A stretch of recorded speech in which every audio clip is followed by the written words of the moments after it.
இந்த பாட்டு நம்ம போக்கிரி பொங்கல் போட்டுமா?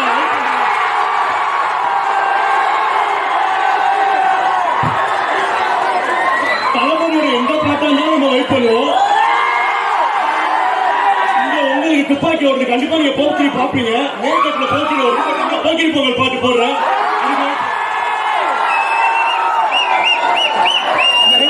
எல்லாரும் ஏமாத்திட்டு இருக்காங்க. தளபதி 50-50. நான் அவரை நேரில் போய் பார்த்துட்டு வந்தேன் ஒரு மாசம் முன்னாடி. தளபதி 25 நேரில் பார்க்கும் போது ரிக்வெஸ்ட் வச்சேன், ஆனா தயவு செஞ்சு வருஷத்துக்கு ஒரு படமாவது நடிங்க எங்களுக்காக. எல்லாரும் சேர்ந்து ஹாப்பி பர்த்டே தளபதினு சொல்லிடலாமா?